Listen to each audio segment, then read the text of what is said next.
Hi there and welcome back to chemistry. My name is Jeremy Krug, and in this video we're learning about some of the properties of liquids. If you're new to my channel, welcome. I'd like to invite you to look around, take a look at the playlists. That's where the action is. And if you learn something from my videos, please consider hitting that like button. And if you really like what you see, please consider subscribing to my channel. That would really help out the algorithm and help get my videos out to lots more chemistry students like yourself that want to learn chemistry. Now, we're going to take a look at some properties of liquids, like I said. The first one that we're going to talk about is vapor pressure.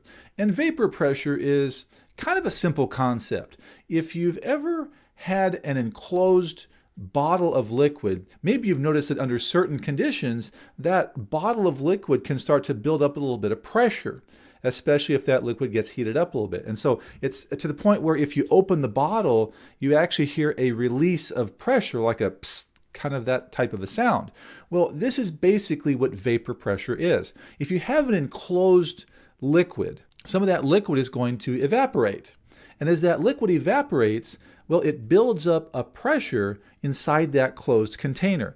And the pressure that that vapor exerts or pushes back down on the liquid is called vapor pressure. And so it's a fairly simple concept, but it is important because it's something that every liquid basically is going to have. So that's vapor pressure. Now, let's think about another property of all liquids, intermolecular forces. At its most essential, intermolecular forces are literally the forces between molecules. These are the forces that make molecules stick together. And some liquids have very strong intermolecular forces, and some liquids have very weak intermolecular forces. And what we can say is that when you have a liquid with very strong intermolecular forces, well, that liquid's not going to evaporate very much, is it? And so you're not going to have a whole lot of vapor up here. And so strong intermolecular forces lead to lower vapor pressure. On the other hand, if you have a liquid with very weak intermolecular forces, the molecules don't stick together as well. And so it's much easier for those molecules to fly away or boil away or evaporate away into the gas phase.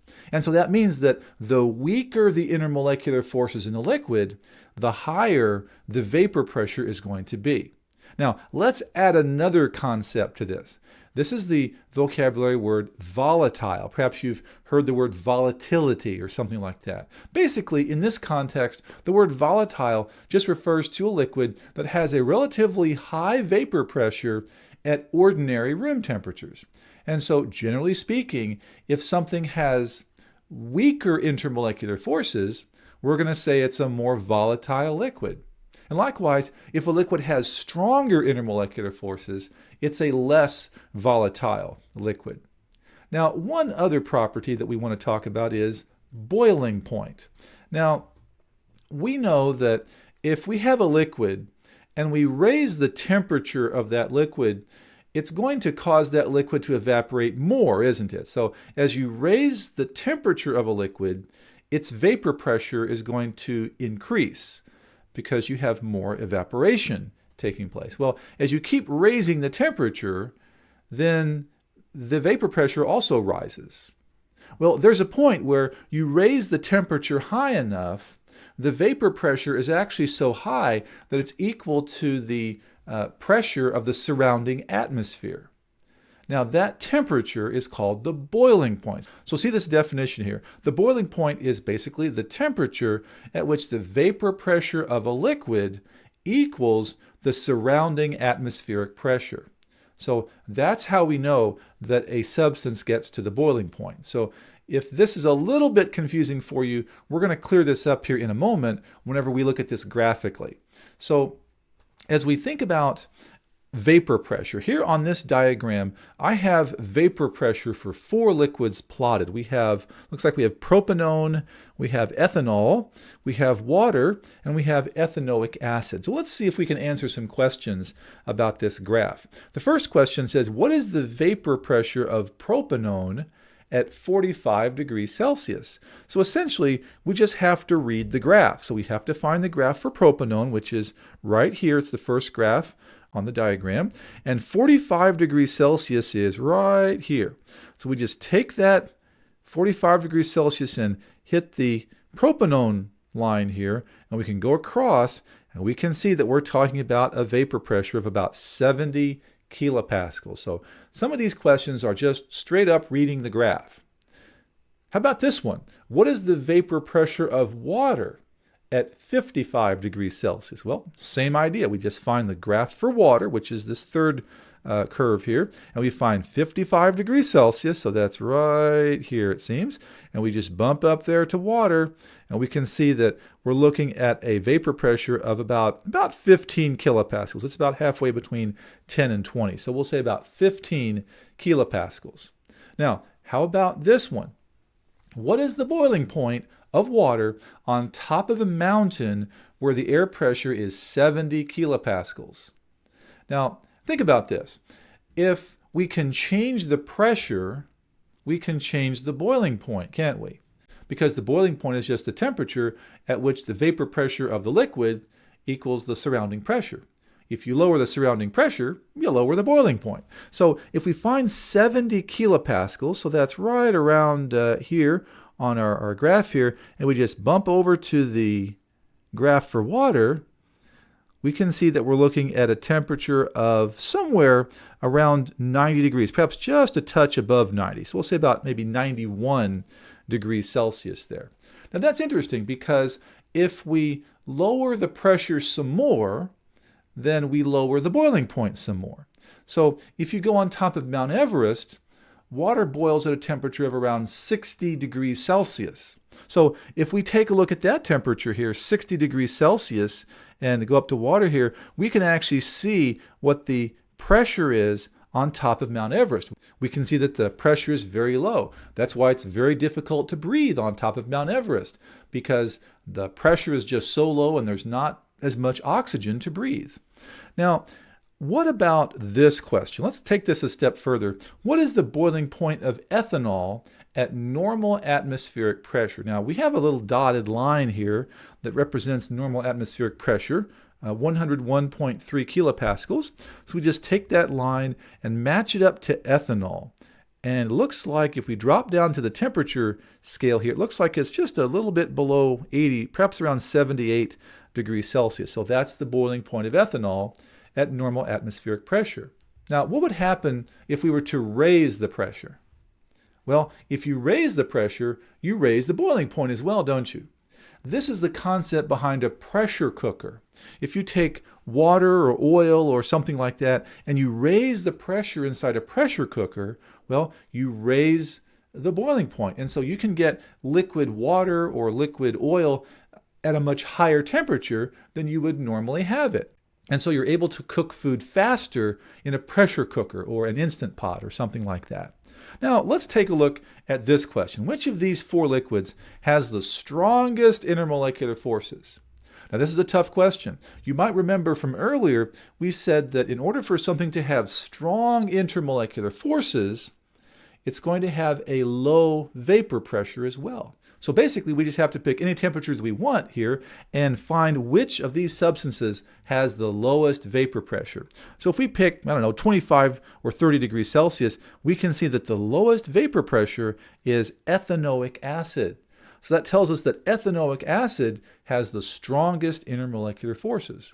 I guess that means that propanone would have the weakest intermolecular forces because it's got the highest vapor pressure at any temperature. Now, the next question says, which of these liquids is the most volatile?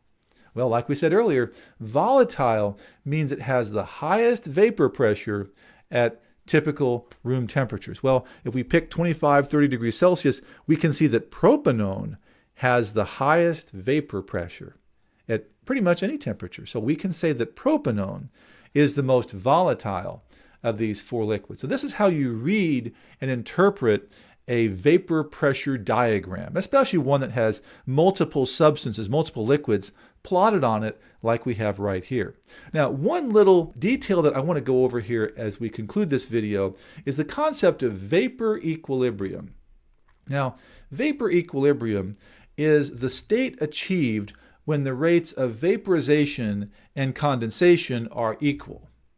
Now, why do we talk about this? Well, perhaps you have had some food and perhaps you eat the food and you don't eat all of it, and so you decide to put the rest of it in the refrigerator.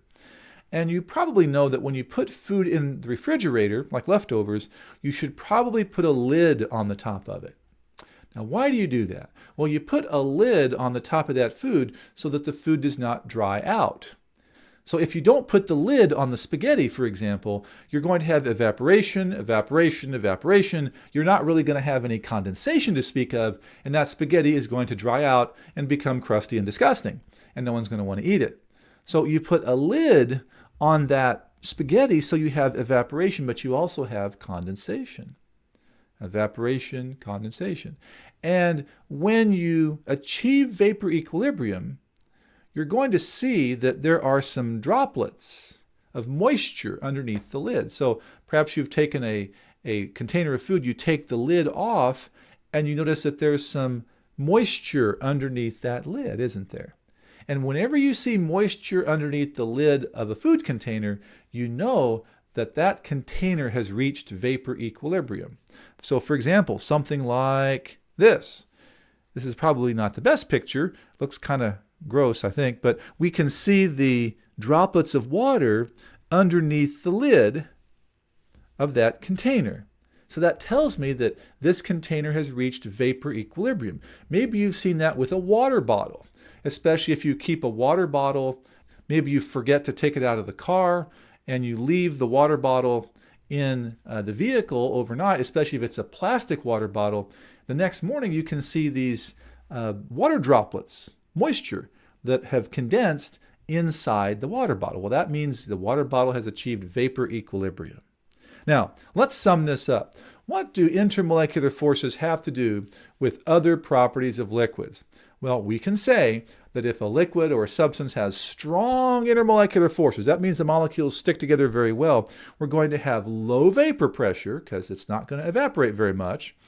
We're going to have low volatility, and we're going to have a high boiling point. So some good examples of liquids like this would be water or mercury. On the other hand, liquids that have weak intermolecular forces are not going to stick together very well. So they're going to evaporate or boil away very readily. So we're going to have a much higher vapor pressure. We're going to have a much higher volatility. And we're also going to have a relatively low boiling point. So some good examples of substances like this would include acetone, freon, ether, things like that. Hey, I hope you learned something about these properties of liquids. I know some of these can get a little bit confusing, but if you practice and look at those diagrams, I think that'll help you out quite a bit. Thanks for watching, and I hope to see you in the next video where we can learn some more chemistry together.